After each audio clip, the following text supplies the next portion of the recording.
আসসালামু আলাইকুম। আজ আসছি আমরা নতুন কম্প্রেসার ইনস্টলে, এসির কম্প্রেসার ফল্টি। এটা হচ্ছে ইয়র্ক ব্র্যান্ডের 2 টন। এখন নতুন কম্প্রেসার লাগানো হবে, জিএমসিসি 2 টন। এটা হচ্ছে রোটারি কম্প্রেসার, 100% কপার কয়েল। এটা অরিজিনালটা। এটার ভিতরে অনেকগুলো আছে, কপি আছে। কপিগুলোর ভিতরে আপনারা দেখলে বুঝতে পারবেন বডি ফিনিশিং এবং এম্পিয়ার দেখলে বুঝতে পারবেন যে এম্পিয়ার কত নিচ্ছে। এবং ডুপ্লিকেট যেটা, ওটা রং দেখলেই বোঝা যায় যে এটা ডুপ্লিকেট। এবং যে স্টিকারগুলো মারা থাকে ওগুলো দেখলে বুঝতে পারবেন যে এটা 2 নম্বরটা। অতএব দেখতে পাচ্ছেন এই এসিটার ভিতরে কম্প্রেসার আবার বসবে। এই কম্প্রেসারটার সমস্যা হচ্ছে অল্পতে হাই এম্পিয়ার নেওয়া। এটার কয়েল হার্ড হয়ে গেছে। হার্ড হয়ে যাওয়ার কারণে এটা অল্পতেই কিছুক্ষণ চলাতেই হাই এম্পিয়ার নেয়। এটা 2 টনে ইয়র্ক।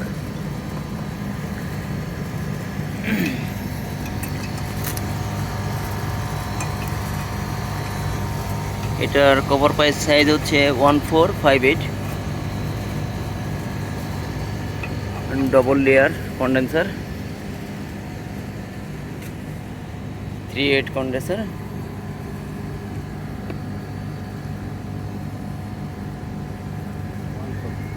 হ্যাঁ, 14 কন্ডেন্সার। এটা 3/8 না, সরি, এটা 14 কন্ডেন্সার। 3/8টা আরও মোটা। অতএব দেখতে পাচ্ছেন কিছুক্ষণের মধ্যে এটা কম্প্রেসারটা চেঞ্জ হবে। হলো নতুন কম্প্রেসার। দেখতে পাচ্ছেন এটা জিএমসিসি মডেলের, জিএমসিসি ব্র্যান্ডের। এটা হচ্ছে মডেল নাম্বার হচ্ছে 370। হ্যাঁ, নিউ কম্প্রেসার বের করো। হ্যাঁ, সোজাভাবে বের করলো। হ্যাঁ, আরে কম্প্রেসার সুন্দর করে।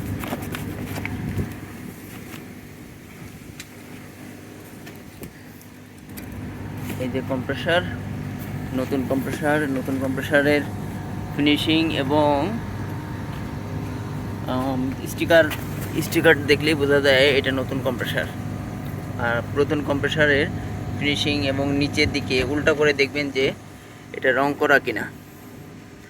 আর নতুন কম্প্রেসারের সব কিছু দেখতে পারবেন এবং টার্মিনাল খুললে বুঝতে পারবেন যে এটা নতুন কিনা।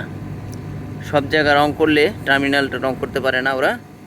টার্মিনালটাই দেখেন, দেখতে পাচ্ছেন টার্মিনালটা, এটা জকজকা। আর পুরাতন হইলে এই টার্মিনালটার কোথাও না কোথাও জং থাকবে।